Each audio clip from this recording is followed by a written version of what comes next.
Yeah, reminisce. Wow.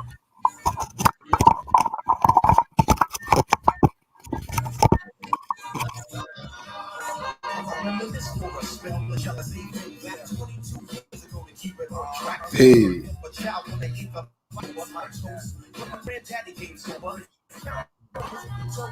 it's the vibe, right? Going down memory lane.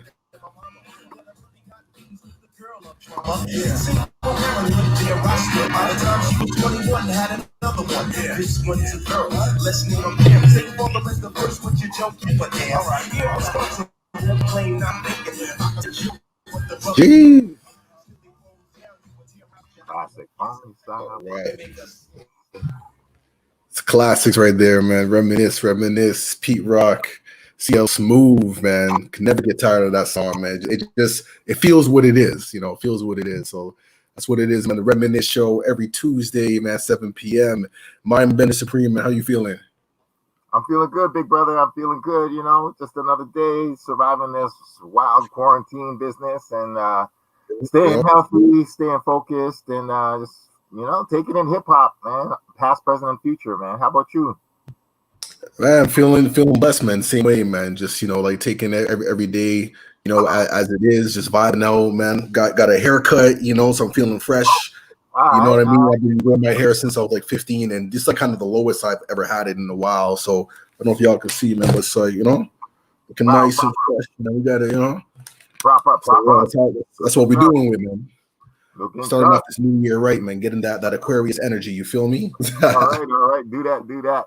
Yeah, That's what for real. Definitely got to self-care right now, mind, body, and soul, for real. All day, every day, man. All day, every day. Peace to everyone out there that's just doing what they got to do to take care of themselves in this situation. And True. all things shall pass. Nothing lasts forever. So good and bad. So we just gotta. That's it, man. That's it. We just gotta taking the lessons, taking the blessings, and just do what we can to move forward. And just make sure that we just keep peace, love, unity in our hearts, and do what we can. That's really all we can do, man. So that's what it is, man. But today, man, it's really, really exciting, man. We got like a special guest, man. Someone who I've been following from the moment I entered Toronto hip hop.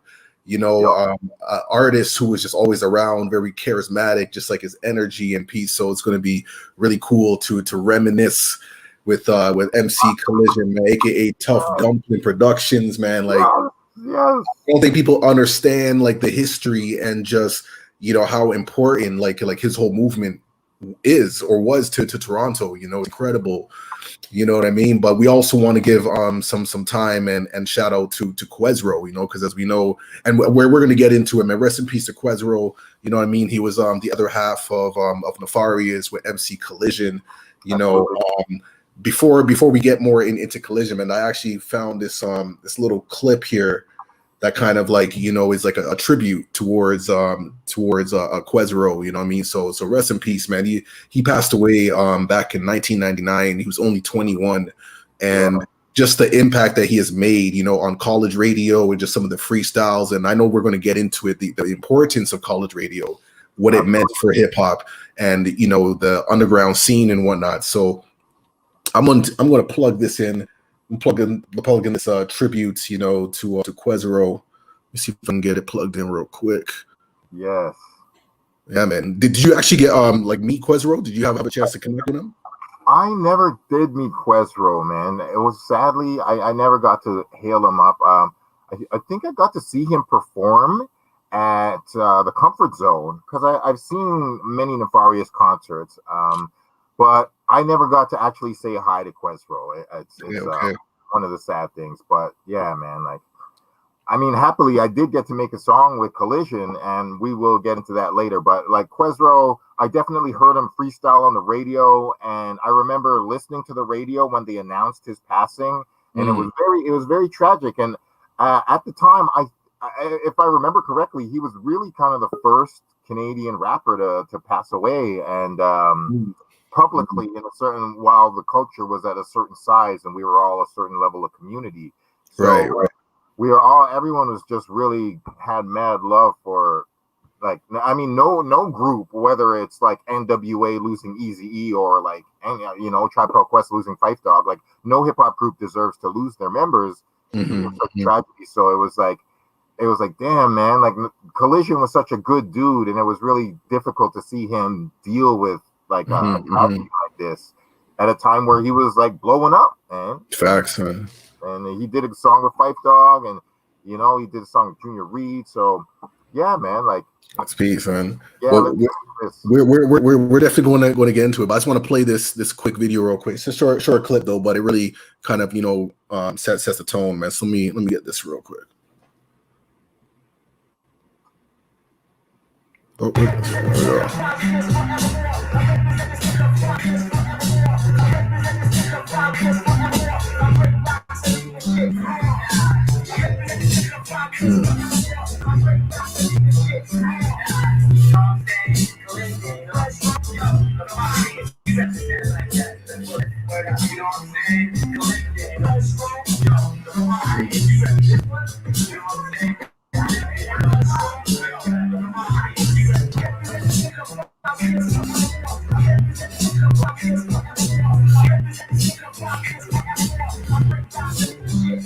It's hard, yo.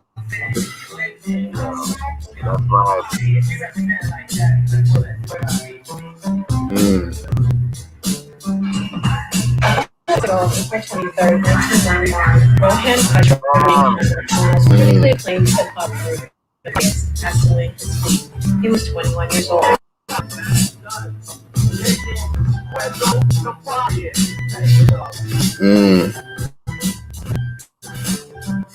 Yeah. Oh, he was crazy. Big up. Yes. Yeah, man. That was peace. Toronto hip hop legends. Yes. Yo, are we gonna bring the Madrid in? we got a special guest, but we're gonna bring him in. We're bringing him in, man. Let's do this. Let's get right into it. Wagwan. Some dumpling there. Woo! Man. Oh my God, it's so good. Good. Like, holy, this guy looks exactly the same. I know, right? Everyone, I was like, he look the same. But still there. Yo, man. Where you calling in from, Kelly? Are you still in Brooklyn? Currently, I'm between Brooklyn and Philadelphia. Oh, Philly. Okay. Yeah, so I've been back and forth, and you know who's out in Manchow from the Butter Babies? Yeah. He's just down the block. Yeah, he's out here too. He's just down the block from me. Yeah. So yeah, so the Toronto connection is still going on, brethren. It's always been there, man. It's always been there. That's amazing, man. And you've been out there for like a good decade now, if I'm not mistaken. Yeah, since 2005. I left Toronto in 2005. Okay. So I've been out here since, and it was just like, and when I left, I went to Flatbush. So it was just like Eglinton and Croc. I was like, wow. So it was like, it felt like I was home, you know? That connection, man. That's incredible, man. So let's get into that real quick. I mean, yo, what brought you to leave? I mean, you're from JA, you came here, you made history. Like we all, like, you've been a star, whether people were paying you or not. We thought you were a star. We know you're a star. But like, so at some point, you just decided yourself to move. Like, it wasn't like enough people were going. More people have left now, but in your era, people weren't going to the States. So what made you do that? At the point that I went, it was like me and my girl was trying to make a decision on what the next move was. And at that point, I've done a lot of stuff in Toronto. I mean, at that point, I mean, a lot of people don't even know that I was even on Shaw Clear's big tour. When Shaw Clear was signed, I was on that tour. With Baby Blue, I was on that tour. So I got to see Canada from an underground street with, and he was the biggest at the time. Like, I was on the tour bus, like going from city to city. Back then, no Canadian artist been on a tour bus. That's facts. That's facts. And so when I after I got off that tour, I did the radio show a bit on 89.5. And at that point, I did everything. I produced half of the people, featured with half of the cat. So I felt like it was time to grow, So I took the leap and came out. And it was just like, it completely made sense. Just because at that point, every other artist that I know in Toronto, they were like sitting down. If you got a grant to do an album and win the Juno, your next step was to wait for another grant the next year. And I could see everybody in this loop. I'm like, when you get to be the Biggie and the Puffy, you're just going to keep waiting for the next grant. And I was just like, Toronto was kind of on a loop by the time I ran through it, Yo. And so makes a lot of sense.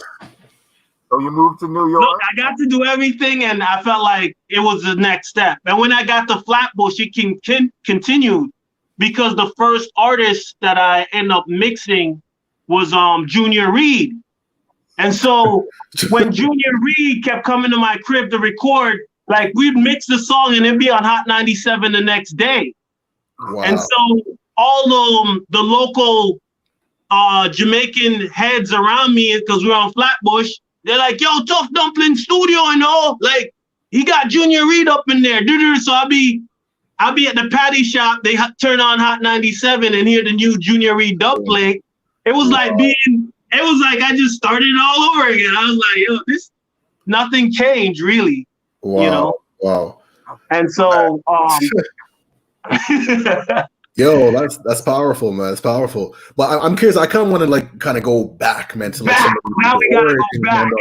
origins, man, because like you said a lot, man. Like you already ran laps around Canada when nobody's really doing that at that time, and you know what I mean. But I want to go back to the beginning, man, because when I first got put on to Nefarious, it was a cassette tape that my brethren got, and I believe it was from like Quezro's funeral.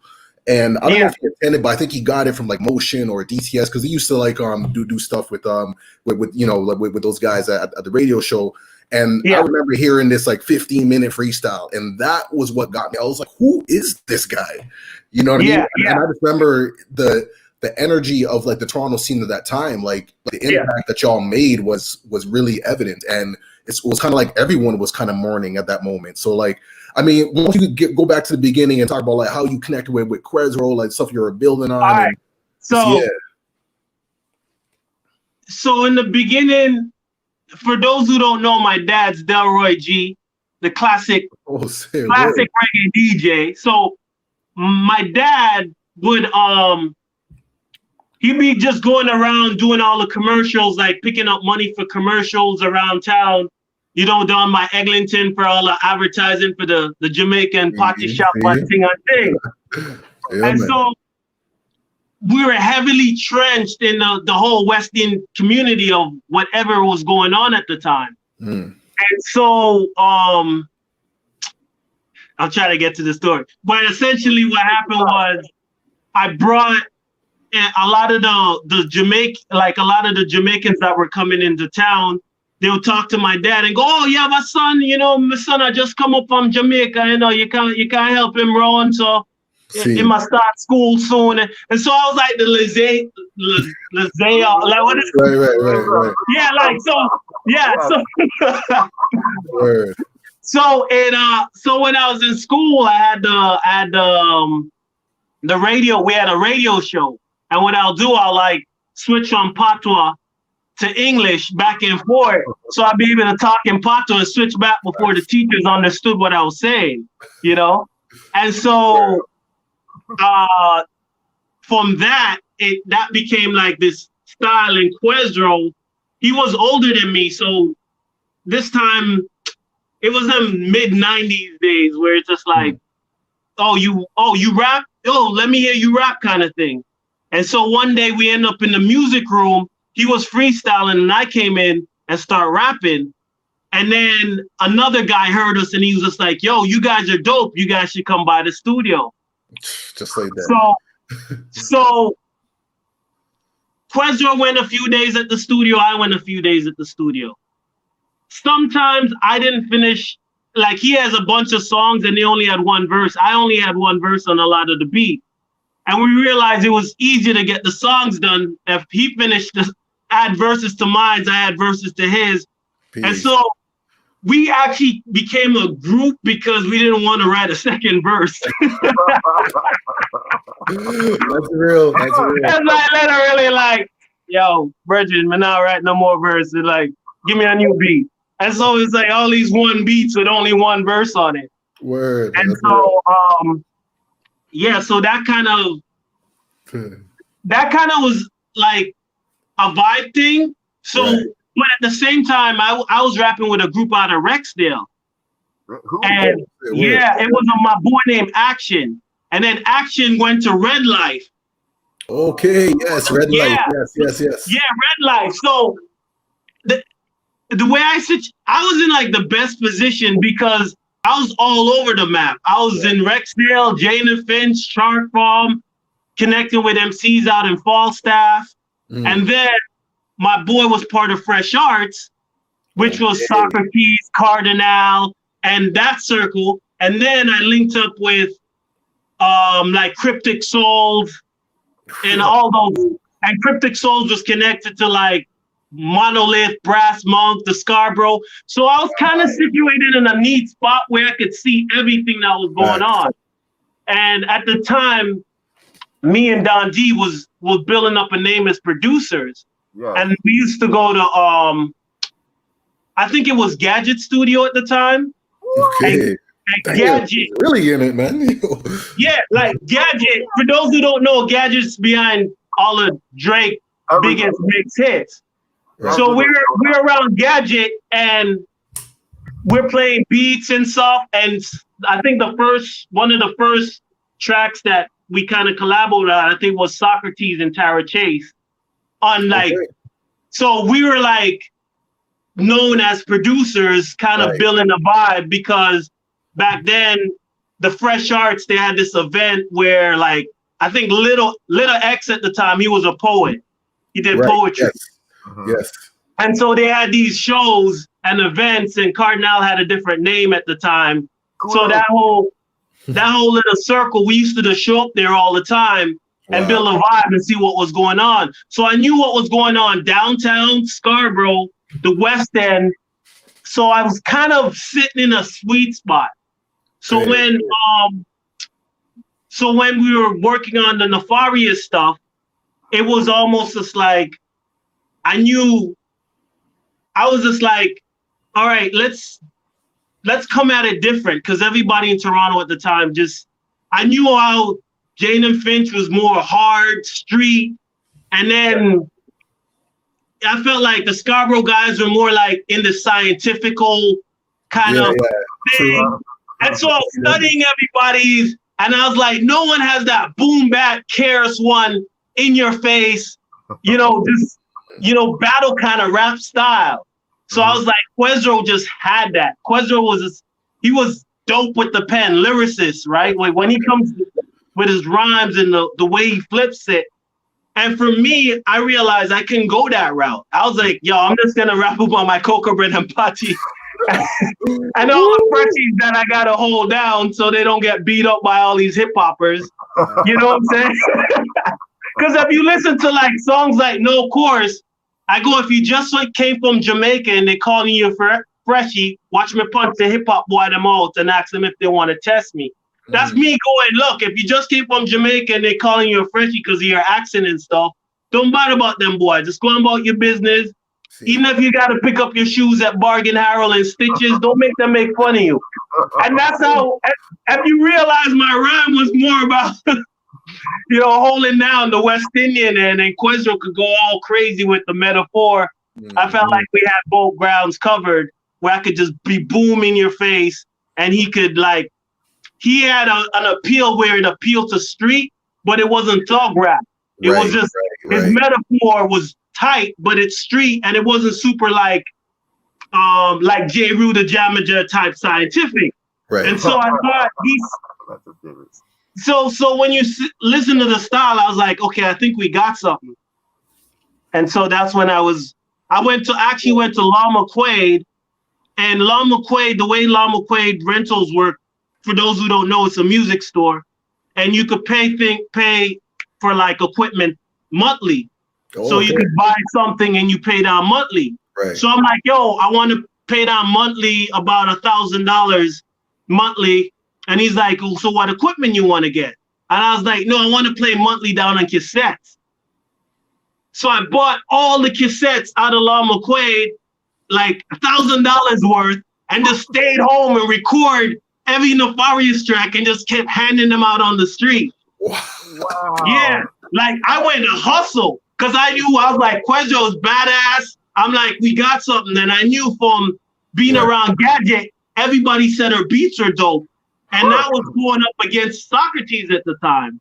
So I'm like, at the time, he was known as the hottest producer. So when people were like, yo, so I was like, yo, we got something. If all those people saying that's dope, we had something to run with. So, yo, that's so gold, then yo. Motion heard about us making beats. She came by my crib and I played her the demos that I was like handing out. And she goes, oh, you should come by Master Plan Show and play your demo. And we're like, we got hype. Like, yeah, we're going to get on the Master Plan Show. She said it's an all Canadian show. And then I was like, nah, I don't want to go on the show no more. Yo. So this is the Wednesday. She came over about the Wednesday, and Quezro was like, yo, we should go on the show. I'm like, yo, it's all Canadian show. Nobody ain't listening. It's all Canadian, right? So their show's on the Saturday. The Friday comes around, and I go, all right, if you want to be on the show, I'm just going to rap about why I don't want to be on the show. And that became You Can't Handle the Truth, where I go, oh, you guys wait for video fact. And I just went in. And I was like, if they're all listening, I'm telling you how it is. And so, and so they had what they had, Mic Check magazine at the time. And Mic Check magazine called me the next day and they go, yo, we heard you had this song. And they wrote word for word my lyrics in the Mic Check magazine. And that just went, that caused the buzz of a lifetime because no one heard the song, but everybody was talking about the lyrics. And so I'm not sure if it was Gadget Studio or it was at Trebas, but he worked at one of the studios where everybody was always congregated. So we went there and I was in the room. I remember everybody's like, you heard about this group Nefarious? They just sent everybody in Toronto. And I'm sitting there like, oh, word? And they're like, yeah. And I'm like, yo, they probably out of Scarborough. Those Scarborough youths. I was like, I want to throw it over there because at the time there was no West End guys represented. Right. Like the West End, half of those guys are going to CHRY and they didn't know that CHRY only went up to Eglinton. After Eglinton, no one heard of you because the radio station would just chop out. Yes. So all them guys, so West End rappers never got heard, but all the Scarborough guys got heard because 88.1 went all the way to like the Jane and Finch area. Yo. So people on Jane and Finch were like, yo, my record's busting. And I'm like, yo, your record, after Eglinton, I can't hear shit, yo, why no more. Yo, that's gold, man. Oh my gosh. Wow. Before flow. This is so real. So then the words get printed that everybody's talking about who's these guys dissing. And the only people that know Nefarious at that time was probably, I would say it would be like the Planet Mars. Because we did a Planet Mars show. And then the Planet Mars, some of the people at Planet Mars going, yo, you guys did that diss track? And I remember going to 88.1 and there was a bunch of MCs trying to get DJ X to play their demo. And DJ X go, no, I'm done. I ain't playing in no more demos. So I start walking out and someone goes, he did that diss track. And DJ X called me back and was just like, yo, let me run this tape. He ran the tape And it was just kept going on. And at this time, I'm like, all right, I got something. I got to get to Mastermind because Mastermind has Energy 108. Yes. And because my dad's a DJ, I'm looking at broadcasting. So I'm like, I want the biggest network to broadcast my crap out of my shit, right? So, yeah. And so I think somehow I got connected with Mastermind and I was like, yo, could you run this? And so I was like, all right, the puzzle's in place. Now everybody's like, all right, these guys could diss everybody, but can they handle the mic? Like, what are you gonna do after you diss everybody? That was what everybody's saying. All right, you call everybody out in Toronto. What's your next move? So we're like, all right, chew that.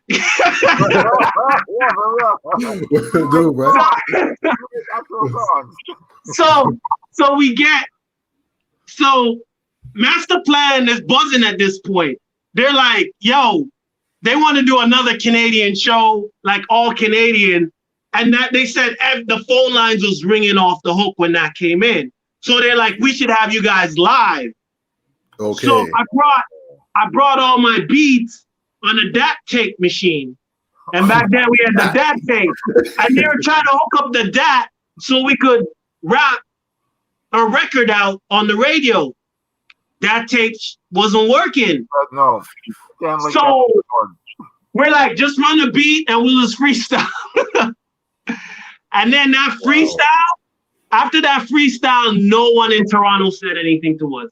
That freestyle solidified that, okay, they're more than just diss battle rappers. If they could freestyle like this, they're in dangerous territory because no one has never, people in Toronto at the time, everybody was about freestyling and battling, but no one had it recorded.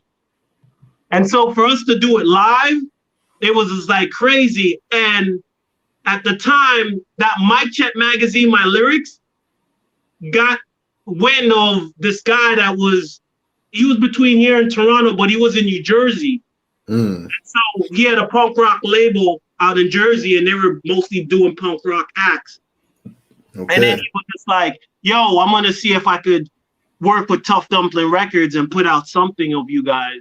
And we were like, okay. And at this point, we're kind of getting frustrated because we have this buzz and we keep having meeting with labels, and sometimes they weren't showing up.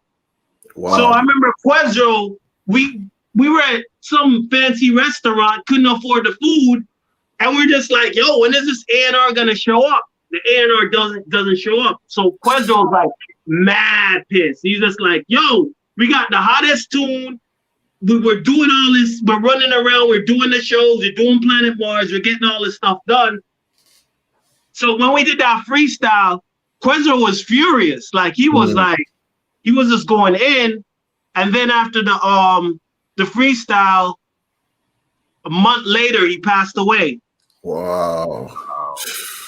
Like literally, we had the buzz, we had everything unlocked. We got a label in Jersey that's interested in us because no one approached us. Everybody was just like, yo, Factor ain't going to give you a grant. We already had word that we're already blacklisted. Right. Like everybody was just like, the way you came at everybody, nobody in Toronto was kind of messing with you guys. So I knew we couldn't get any deals in Toronto because everybody was just like, oh, you said something about Maestro, Barley Flex is holding down the city. Like, so it was like, everybody was just like, you caused the hype, but now who you gonna mess with? And so if you look at the Tough Dumpling record, it has a New Jersey address. There ain't no Canadian address. It's a New Jersey address. So when Quezro passed, I just went in this thing where I drowned everything out and I just kept making beats because I didn't know what to do. I didn't know what to make of it. You know what I'm saying? So I just drowned and just kept making beats and making beats and making beats to the point that I don't even know why I was making the beats. I was like, I wasn't planning on rapping, really. But I felt like the community kind of reached out and was just like, yo, you guys are dope. Like, it went from, yeah, you guys dissed everybody, and then everybody kind of turned around and kind of gave a handout like, all right, yo, let's try to see if we could get you on something, you know? And so the label was just like, how do you want to do the album? And I was like, I don't really felt like rapping right now. That's why if you listen to the Tough Dumpling album, it only has like 4 vocals, 4 tracks, and the rest are all beats. Yeah. Just to show the mindset I was in. I didn't really feel like rapping, so I was like, I gotta release this album. And you gotta keep in mind, me and Quezro came a group because we never wanted to write full songs. By default, man. So now I gotta write a full song. I'm like, hell no. Oh man. So what ended up happening was I was like, all right, let's get the beat. Let's put it out as a Tough Dumpling beat album and put whatever me and Quezro had left. Because me and Quezro didn't even hit the studio. The first song we did in a studio was, I think, No Course. There was a song called No Course, and that was on the Planet Mars EP. And so Planet Mars EP, damn, bro. Yeah, Planet Mars EP was everybody was on that. There was a bunch of rappers on that. But I think we recorded that at Shaw Claire's manager's studio. Wow, man. So and that was like 96. So that's to show you how connected we were in like all the different scenes at the time. But because we are more known as producers, you know, we're not necessarily associated with the crew because we didn't produce any major tracks or anybody out that branch. We kind of just kept all the beats in on the Nefaria side. Because just let me put it this way, like when Socrates had the song with Common, he had a song Don D was supposed to do the scratch on that song. And that's how interconnected we were with all the things that were going on in Toronto at the time. Wow. But because we're so known as producers that when Nefarious came out, everybody was around us talking about who are these guys? Who do you think they are? Like, and we're sitting there and no one knows us. We're just like, yeah, I think they're from Scarborough. Yo, this is fascinating, man. This is some real fascinating history, man. Like, wow. And so once that dropped, everything came through. Everybody was like, all right, let's back them. And then I got on the pen and paper and wrote, you know, all the Jamaican stories that I had left out of my head. Like, just if I was, and the thing is, at the time when I was writing, when I decided to go in the studio and write, I wanted to take my mind off things. So I kept adding more to the list. So they were like, why don't you start up Tough Dumpling Records? So I was like, all right, let's put Tough Dumpling Records. One of the first joint, the label from New Jersey, they didn't advance me really any money for myself. They advanced it for the studio. So basically, the studio was booked every weekend for me to go in and lay down stuff so I could get the Tough Dumpling projects out. One of the first tracks we were doing was there was a rapper from the Circle, Logik, back in the day.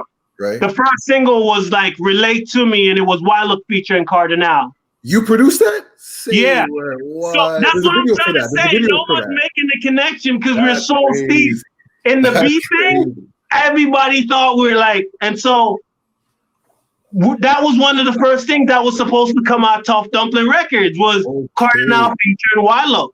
Cardinal was just like, yo, I'm not feeling the mix on this track. But the studio I was at, we're using like 2-inch reels and we're mixing them like rock records. So for you to make a change, you got to book another day and mix the whole track. Right. So I just said, I gave Cardinal the kick, snare, drums, and I gave it to Logik, and I was like, yo, you guys been doing your thing, just take it over, because I know even if you send it to Gadget's gonna murder that. So, but I already know I wasn't gonna book another day. So I was like, who's next? Then we were like, Eternia. So then I started working Eternia's album. because at this point I'm producing. I had so much beats because when Quezro passed, I had so much beats in the cut. Right. It was easy for me to jump in the studio and just grab an artist and go, look, what beats you like, and they could just start recording. So then, we brought in Adversary to Enemy, Eternia, DJ Grouch. Yep. DJ Grouch had Forensics. And so I'm like, all right, I think Tough Dumpling is building Tough Dumpling Records gonna have this catalog, right? And my album was kind of done at the time. And so I was just like, I could focus more on like pushing everybody's album because my album was done. Okay. 9/11 hit. Okay. And that caused havoc with the distribution because the punk rock label in New Jersey, they're getting the records pressed in Czechoslovakia. Okay. The Nefarious album is pressed in Czechoslovakia. The CD is pressed in California. Wow. Right? And so when 9/11 happened, the shipment, when it's crossing the border, they want to charge you way more now because they want to make sure everything is secure. So we couldn't white label all the records that were coming in because we just say it's a something and you could just get the package. Now you got to pay twice as much, 3 times as much to get the packaging.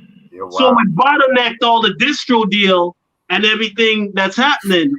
So I had to go to all the artists and be like, yo, I don't know how to put out your record. 9/11 happened and everything stopped. So I was just like, I gotta wait it out to see what's going on. In the meantime, I jumped on the Mastermind project. That's what I want to talk about, the Fife Dog moment. Please tell us about that story. So Mastermind had a mixtape, 49. It was like the setup. Yeah. Right. So on the setup, I'm rapping about Chauclair has a car and I don't have a car. I'm tired of walking in Toronto. Virgin, you better sign me. You need to sign me because I'm tired of killing cockroach in the kitchen. And so it's real. So it's almost like I was telling Virgin, hit me with something. I'm dope. Like, what the hell? And I kind of mentioned it all over the Mastermind thing. Was just like, and everybody was like, yo, that's kind of brilliant that you told him, like, yo, how come you ain't signing me? You signed him. You give him a deal. Give me a deal kind of thing. Right.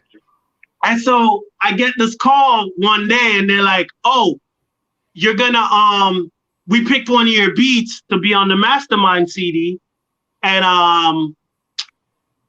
Fife from Tribe's gonna be on it, right? And I got excited. I was like, oh shit, this is gonna be sick. Fife on the Tough Dumpling beat. And so I was going bananas. And they're like, yo, you're on the track too. They want me to, it's a collabo. I'm so hyped that I'm producing with him on it that I completely forgot I had to be a rapper on it. So I'm like, all right, I'm gonna go back. Did you record it together? Yeah, we recorded together. That's peace. Yeah, so basically, they told me the studio date, and I'm working on the beat because it's Tough Dumpling beats, like, it's not a Tribe Called. It's not a tribe. You know what I'm saying? I'm listening to Q-Tip all day. I'm on my dad came home and was like, why you jumping in the couch? That's how hype I was. I was like, because Tribe Called Quest is one of my favorite groups of all time. So I'm going bananas. Like, I don't know who to call. There's nobody to call. It's like, I know a lot of people, but I don't know enough people to, like, at the same time. Yeah. So I was like, all right, let me focus on this beat and try to arrange this beat. And they called me and they told me the breakdown of the track. And they said, it's going to be me, Fife Dog, and the Rascals. What? Okay. Yeah. Okay. Yeah. So I get to the studio now, and I got my SP1200. I got my sampler. I bring I got my ASR. My sampler choice is the SP1200 and the ASR. That's a whole nother story. Getting the SP1200 is like a game changer because Pete Rock Premier, that's their production. That's what they used to make their beats. Right. And at the time, no one in Toronto had an SP1200. So I was just like, yo, I'm going to show up with my SP1200. No one got this kind of vibe, you know? But back then, people had it. But I was like, no one knows. Like, I get to rap about it, you know? So I get in the studio, and I'm tracking. It's like Gadget's working on the mix. Peace. So Gadget's there, setting my SP up, and we're trying to get all the channels right. Okay. I think they had Jamaican food delivered that day too. Like, cause I remember going to the studio like, oh, this is dope. They know what I want to eat. I'm like, of course they know. I've been saying it in all the songs for years. Of course they know.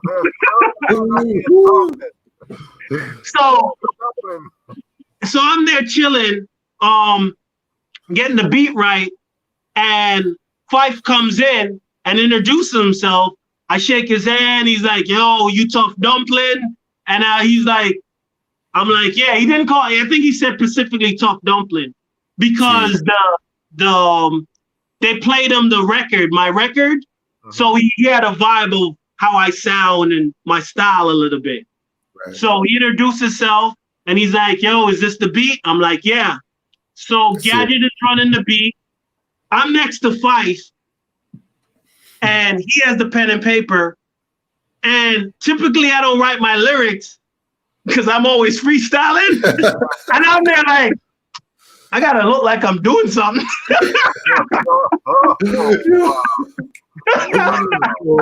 So I grab a pen and paper like I'm writing shit down. No, well, I gotta freestyle my ass off. Cause I wrote rhymes, but I wasn't sure how they wanted who was gonna go after who and how the lineup was. And they gave me they said the concept was like a Caribbean vibe. So that's as much as the topic that I had. So they were like, Fife was gonna bring the Trini thing and I was gonna bring the Jamaican thing. Yes. And I wasn't sure Rascals was a part of that whole thing. So I'm pretending I'm writing some lyrics. Fife is next to me, like mumbling his rhymes, how he's gonna drop it. And I hear the door open. I hear Red One's voice. Wow. And so Red One is in the other room. He kind of peeps in. I do the head nod like, hey, what's up? And I'm writing. Ain't writing shit. And I hear this argument taking place inside. Oh. So I'm like, oh shit, what's going on? Like, it's not, you could tell it's not a fight, but the voice is elevating. Right. Like, yo, I'm not doing it. I can't be doing it this way, blah, blah, blah. And I kind of look at Fife. Fife looks at me, and we don't really know what's going on. Wow. And so I kind of poked my head out the studio for a minute, and there were the label and Rascals were going back and forth about something about the track. At this point, they were so deep in the conversation, I didn't feel like I could go in there and I even ask what they were talking about. Right. So I just stayed back. Fife kicked his line a couple of verses for me, and I was like, yeah. He's like, how does that sound? I'm like, you're Fife. You're asking me how it sounds? You know what I'm saying? Like, but it's how he did it. He was like, yo, what you think? Like, Fife was playing back and forth. Like, you think this is dope? What do you think about this verse? What do you think about this? And then he was talking about like mission me and something in the line. Yeah. And he's like, yo, that flows. Like, I'm talking about some Canadian thing. Like, he's kind of double checking to make sure the references make sense in the verse. I'm like, yeah, it's dope. It's gone. The label comes back in and they're like, no. Red One comes in and he gives me a pound, like respect, you know, like go on with the track. I'm like, you're not getting on this? He's like, nah, we out. And so Red One leaves. So I guess the argument was Misfit supposed to be on the track?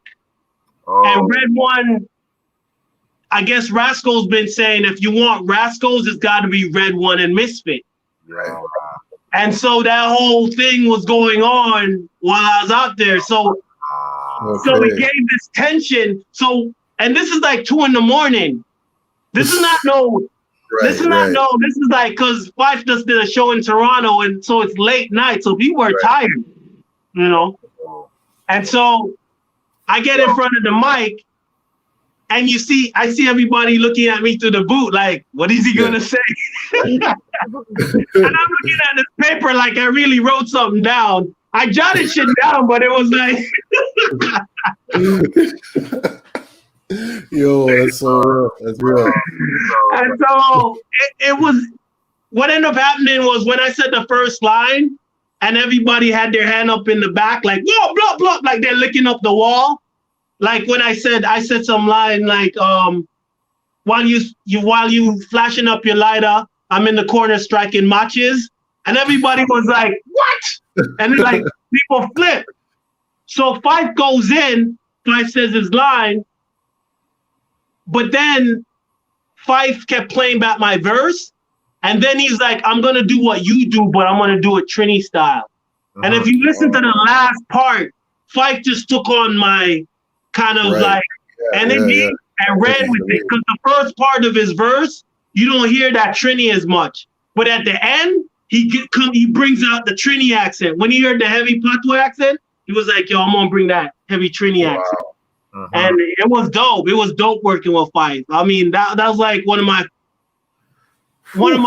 highlights, you know. And there was so much stuff going on that night. Like when I say so much stuff, at the time that I was recording, I call my boy from the label, and he goes, "How much you getting paid for the track?" And I was like, "Oh shit!"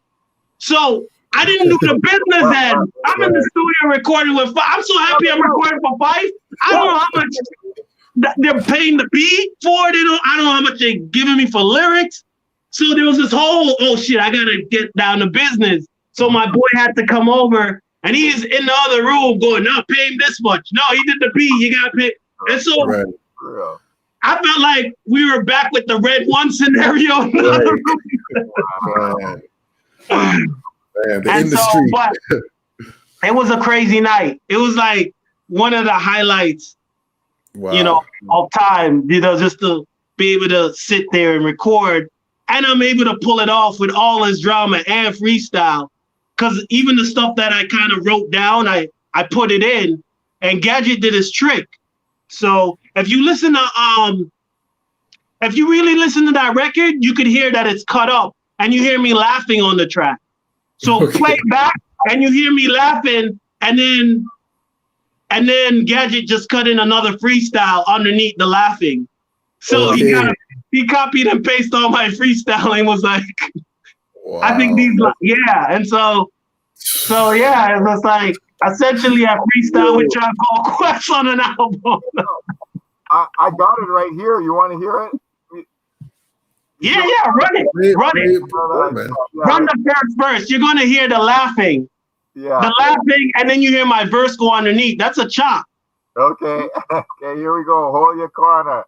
Featuring Fife Dog of A Tribe Called Quest and Collision of Tough Dumpling.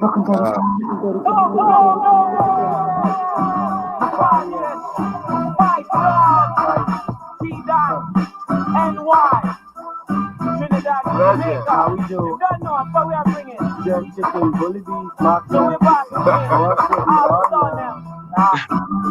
Yes, why have to be there? But wait, the man, a master man, you want some test? I just don't know be a man and you make it all effect. The music you play for that way. A matter of fact, you do you set the game all down for that way. Them always I say, on the far yes I ring. Cause we're broken on nobody now, give me a damn sense. You getting bent, like good girl, what I'm stood. Coming on the dance hall, I know when the man them want for them touch. Them go out too goody. Them have to stay humble. Cause I'm on Kalija with this on the dirty bongo. So, for that boy, mastermind, kill another song boy, I know party done done. When me I drink the white rum, and it's flip them a bun. It's Kalija from the Forest, 20 King's son. Walk into the club, that's the mic like a thief. If there's no Aki and banana, what me name the bully bee. With the hard open, pass the night to the jet. Here's another suit wet, another song white there. How you mean? Get them all. We not afraid none of dogs that can handle us. Mr. Mike and the barriers. Teaching the youth them stuff at the same time. Party jumping, rock up on your teeth, trying to bite the top jumping. From and white to T-Dot. You have call the kid up for us, like a brother spit out. Right dog on the barrier, none of y'all can spy with us. Lyrically we're glorious, remain victorious. All of you cats see me, you sound well cheesy. My words punch hard like in the stout, never bitch me. You want me, come get me. You never disrespect me. Big things when you see me, like my hands inside a girl's panty. Like you want me, protect your right people, alright? Listen on them seats and bitchy me, work with first fucking priority. Oh, you know, you don't want to punch me. Underground like Socrates, bringing flavor to your ear, down the right like chocolate. Move your ass out of here, you know how I be. Bring my music like Master T, fight the key, in the PLACECOPE. We have that now cast to me, cause we're coming like dumping at the dog. Listen right here. Come roof, like when you say dog a bark. You don't know I'm a fear. I'm some galang. Come down there, hold on. You see, I'm freestyling. So let me push my Johnny Cochran. Some call it deep in eat, some call it deep flip. But when we push it to the knock off slip. From Guinea to Jamaica, NY to T-Dog. You'd have to call it chaos for us not to go to stay on. Fight dog and the barrier. None of y'all can spar with us. Lyrically, Hey. Yeah. Yo, that's some dope mixing there, man. You don't even notice, man. It's like part of the track. When you hear me laughing, Right. and they bring it back and just put in another verse, it was like, and I think at that point I was so confident of freestyling that I only needed to just have referent lines because I kind of knew where I was gonna head. Right, And so, I mean, I took freestyling to the next level. I'm freestyling on radio. I'm freestyling on TV. I mean, yeah, much music. Like I'm literally like, man, we and got so that much music that actually. I could go around just freestyling and just be. I feel like out of any Toronto rapper, I had the most fun because I didn't have to like sit there and contemplate. And if I run out of rap words, I just start saying Aki and Banana, and that was a punchline. It was always live. It was like if I said Aki and Banana, I was running out of lyrics, and I just kept back to that. But it worked every time, and I'll tell you straight up, you know what I mean? Like being raised in a Jamaican household, like those references were like gold to me, man. It just gave us that cultural pride, and it's led us and really brought that like Jamaican connection to hip hop as well, which I think you did like so like naturally. You know what I mean? Yeah. So big up to you, and also like this real freestyling, like bringing it back to the art where it's like your freestyles are songs, they are tracks. You know what I mean? Like we're bumping the Much Music video freestyle with Thrust, which I actually want to play just now, and that sound like the way how you two were like feeding off each other. It looks like it was all like planned and choreographed and but in reality, y'all probably like, yo, we're just gonna do our thing. That like to me like that is hip hop, like that's what it's all about, being intuitive, taking like the signs, being aware of your environment and flowing with it, you know what I'm saying? Yeah, for sure. But like I just gotta play this real quick, man. For those who don't know, this is real freestyling, unscripted. It looks like it's planned, but it's not. So let's take this in. Big up Thrust and Grouch. Yeah, for sure. And on the wheels of 1, 2, and DJ Grouch right here on the flag. Ha! Ha! Hey yo! Ha! This is another top production scene. This is the one from Jamaica, Tony Kingston. Walking to the house and come scene. The track is super rapid. All the way from Germany to the Tina. So that's sweet and big one on DJ Grouch. Amazing! Yo! Check this out. Watching it down, just do my thing, baby. At the end of the race, you know what's all crazy. When you out of position, hit this target with precision. I'm splitting both the MC collision. Yeah, you see what me cut through, you have to say ouch. Last for much music, me I turn up in the couch. So me talk about music. You know what I look? Wait, you think my back then? Me look like Brooke. Wait, I'm the hook. Show you turning on the dance hall. Eat action banana, end up in a crowd. See? That's when you know I was running out of lyrics. I said Yo, we in the house, we keep it live across the road. I got the flow. What's up, collision? What you say? We doing the go from on spot. We look about the outside. We do it here. Side the spot. We rock the spot. We rock the globe. We rock the sphere. It's the cross I want to. With the crowds on the 1 for 2's collision. What you saying? How we do it? Like, yo. It's so amazing. So amazing. What a bro gotta do nowadays. Yo, much vibe. Check it out. Collision. Crowds, turnstiles, thrust. Chosen a few, so amazing, much fire. Yo, how we go now? Mr. Frost right here, #1 MC. Now we super rapping when the world is serious. Now we super rapping. It's so amazing. Yo, so amazing. It's the first one here, number one. Now we super rapping when the world is serious. Yo, it's so amazing. So amazing. It's the first one here, number one. Man, hip hop, yo. The real Yeah, for sure. 2 MCs and a DJ, yo, classic. Hey, okay, so we don't got you forever, man, but I wanna that's a beautiful history lesson, and thank you for taking us on that journey, man. All right, man. I just gotta ask though, man. We ain't done, brethren, man. It's so good to see you. But so from 2005, you're in Brooklyn and New York and Philly, and like what you been doing since? Like what are you still rocking shows down there? Are you still an engineer? You still producing? Like I ended up doing mostly all of the above.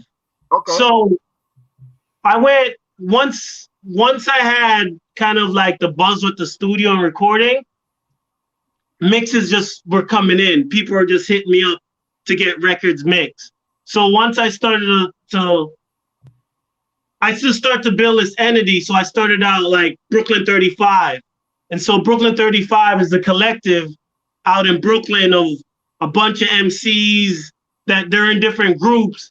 But I was like, I'm just going to form to be a big, like, I don't know, like a transformer when everybody all kind of come together and come like super, like just like a mega MC crew kind of, so to speak. So okay.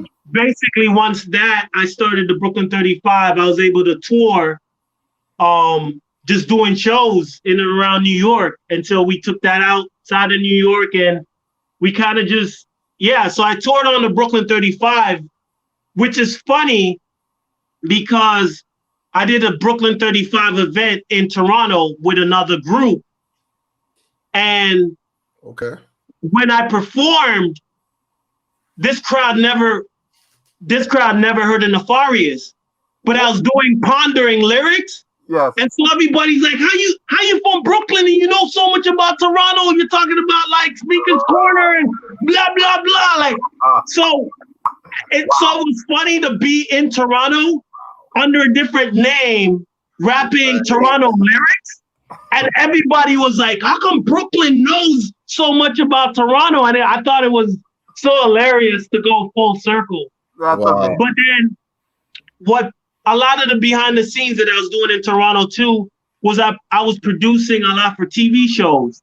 So like the TV show Traitors, I was doing like beats for that, commercials for that. What? And so I was always connected with doing stuff for television production, and even my boy that connected me to all of that stuff in Toronto, he moved to LA, and Buffy the Vampire Slayer was his thing. He scored that whole thing. Wow. So he left Toronto and then got in that whole LA scene. Wow. So he was still connecting me with doing production for like TV shows that were coming. And back then, when he was doing the shows in Toronto, he would ask for a beat or something. But when I got to the studio and he realized I could look at the TV screen and freestyle, I could freestyle what was happening in the movie. Like, and so he was just like, yo, this is kind of dope.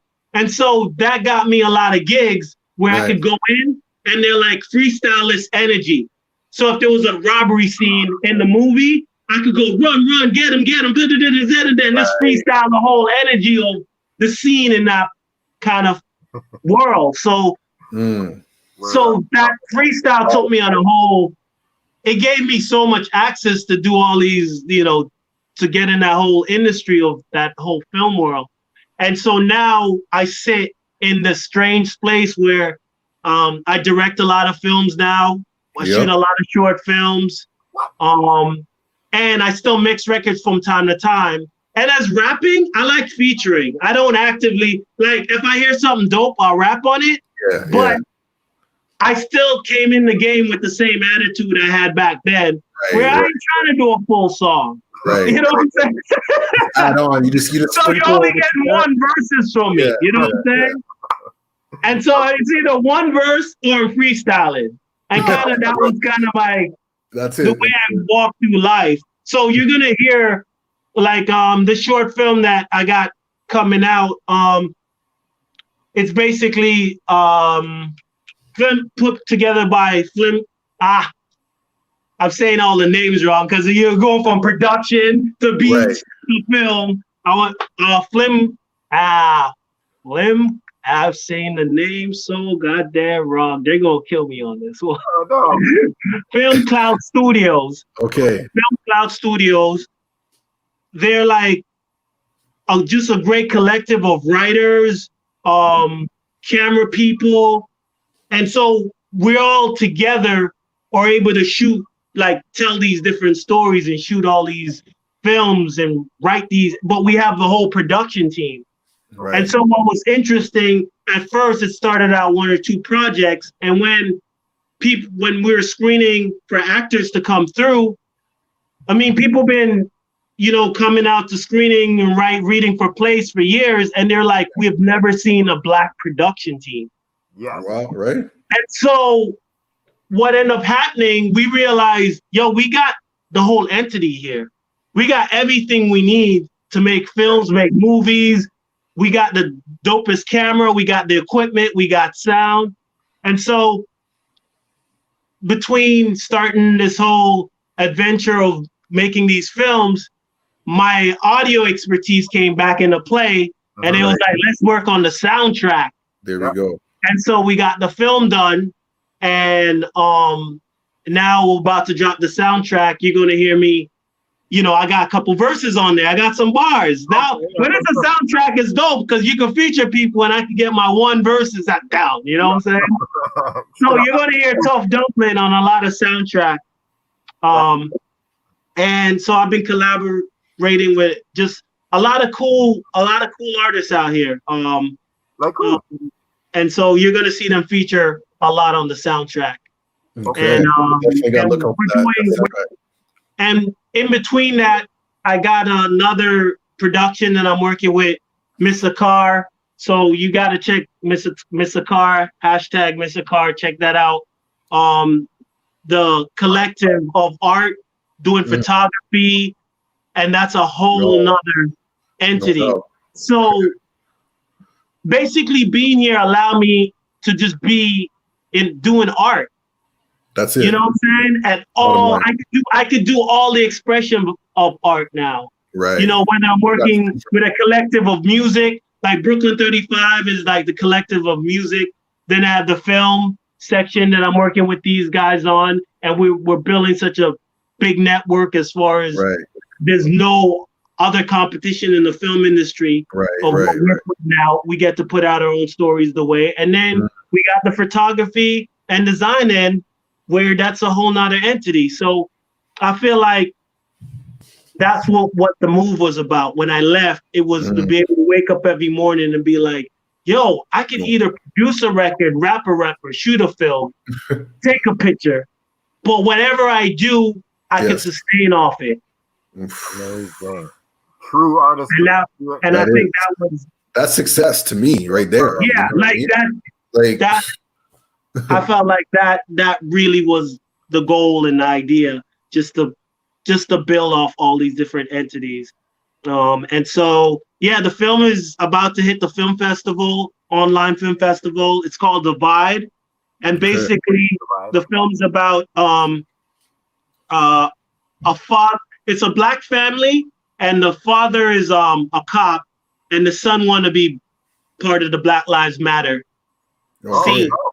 And so the conflict with the Black family, where, they're trying to promote defund the police, and the dad's like, without me being a cop, you wouldn't have a roof over your head. Yeah, and so we're able to tell these stories from a different perspective. And that's what I like about, working with the whole film team, is that they're able to, come up with scripts that no one else would necessarily put out. Because the stories, I find stories are kind of one point of view, and the fact that we could do it all in-house now, I feel like that's dope. To me, this is hip hop to me, man. You know what I mean? Like this whole process, everything you're describing, yo. So now I'm in the phases of getting the single out for the soundtrack. Okay. And so yeah, I'm all over the soundtrack. So you're gonna see Tough Dumpling beats. So speaking of soundtrack, like you sent me Shark Bites. Like, am I allowed to play that, or is this like exclusive? Yeah, you can run that. This is off the soundtrack. Okay. This is one of the tracks off the soundtrack. Featuring my boy Sean Kelly out of Queens. Actually, I'm featured on the track. And so you directed this, right? You directed and I shot it. I shot it with Mr. Carr and Gary Kinney Brew, who flew the drone. He master at flying the drone, and I just edited it. So you like co-directed, you starred in it, and starred in it, okay, the whole nine, you know. All right, man. Let's get into this, man. Let's get into this vibe right here.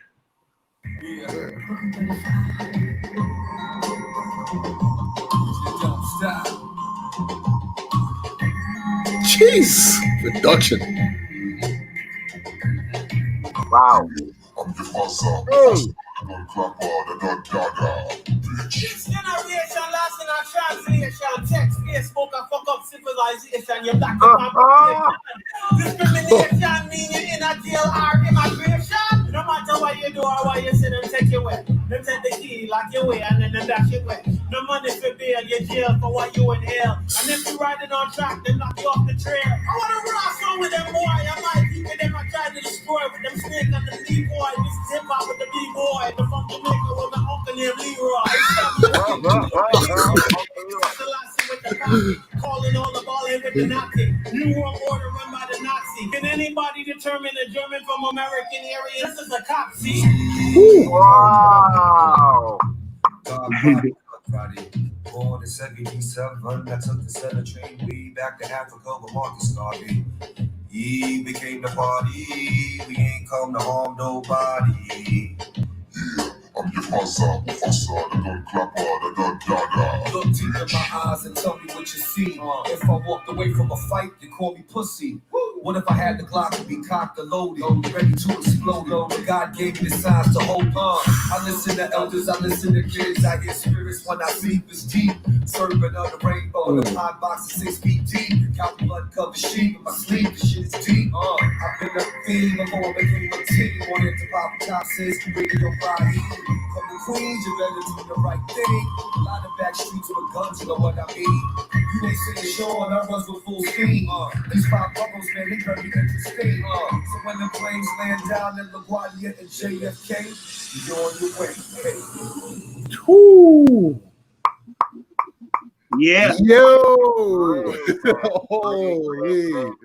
Big up Sean Kelly on that one. Yo, that was a vibe right there, man. Like, oh man, jeez, bars, lyrics, energy, man. Just, and the editing skills too, man. Y'all gotta peep that, man. You know what I'm saying? Like editing is not an easy thing. It's a very tedious job. You know what I mean? So shout out to all the but it was like making beats to me. So True, it came, yeah. So editing was like once I got to understand the color science of how to make the colors look right, make skin tone look right. I was like, oh shoot, this is easy after that, because it was like being on my SP1200, just literally chopping samples, loops, and making it into something. Yeah. So once I got into that, then I had to study lenses, how lens distort faces, and so I literally went and I rented every lens that I knew was in the industry. And I shot so much stuff. And I just studied the footage for like a month to see what, because I realized some things black skin tones look bad on. Like anytime you film black people. What do we need to film on for our tones? I've heard this before. No, like there's a whole science behind it, because a lot of the tone in cameras is set for white people. Makes sense, right? So the pigment level of where you're gauging color on black skin, it don't necessarily work. And if you look at like all the shows, the ones that do look good, they're telling you, oh, we had to put this kind of thing on their skin, so the light bounce different. You kind of have to set up light a little bit different when you're dealing with black skin tones. So I got into all the science of it, because it was like making beats and figuring out like back in the day when I was making beats, the cool thing is I had a like a side collective that I was kind of working with out in Kitchener. And shout out to Know It All. Know It All got some dope beats. And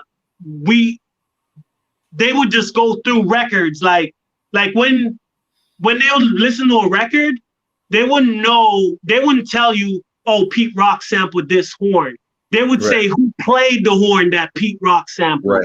Right. So they knew, like, they just knew their stuff when it came to records. Like, so having that in my wheelhouse, I realized gave me an advantage up on anybody else in Toronto because I was around hardcore record diggers. Right. And when I interned at H&V, and Murray from the Grassroots was my boss. I remember so that. I knew what Grassroots, you know, their record way of digging, like I had it all mapped out. Come on, boy at Lama Quaid, if Cardinal went in to buy a sampler, I would know. If he got a sampler fixed, I would know. Like I had the city tap. Like you could not make us. I know where you got your sample from. I know what record show you shop. Like I was like, no one in Toronto. I was gonna be lethal in Toronto. Wow. Yo, that's science. Yo, that's science. And so when I came in the video, I went with that same science where I want to know what lens. Like I could watch a movie and go, oh, that's anamorphic lens, that's regular lens. Like I wanted to know the difference.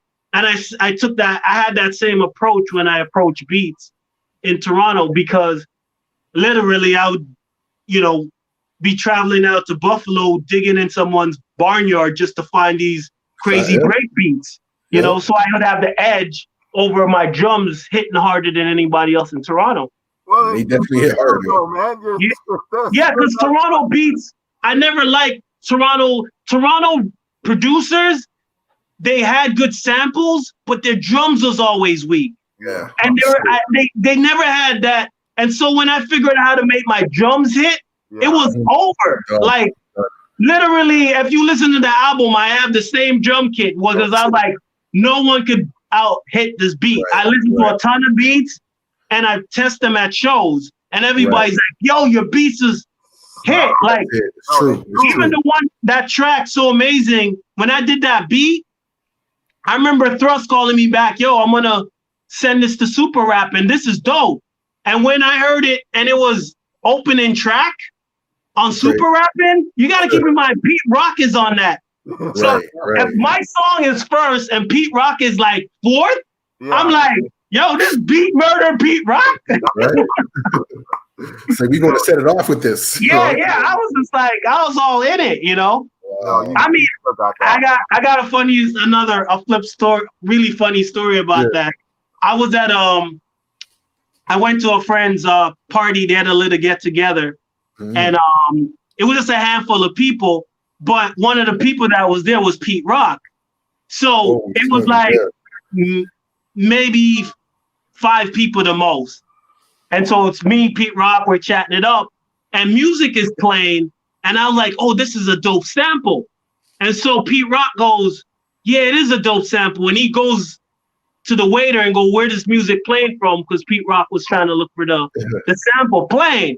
So I call my boy and I'm like, yo, I just gave Pete Rock a sample, son. Like, you gonna sample a Tough Dumpling style beat, you know? But that's what I liked about New York is the fact that it could be so random that you're casually having dinner with this, like Pete Rock, just chilling, you know? And one of the funniest experience that I had coming to New York was, how much time we got? Hey, man, this is exclusive, man. Like, all right. So I had this thing, right, where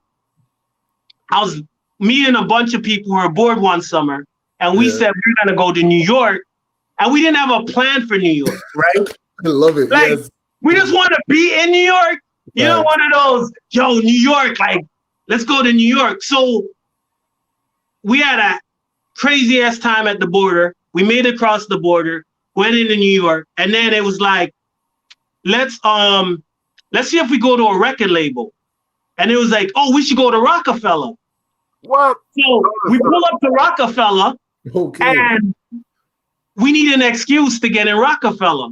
Yeah. And someone came up with the idea that we should say we're from the Master Plan Show. So we're like, oh, all right, we're from the Master Plan Show, the longest running hip hop show in Toronto. So we go to the front desk and we go, yeah, we're here to pick up records. We want to get the exclusive. We're DJs from Toronto. We just made up this whole thing. So we're sitting there, and then they call back and they're like, send them up.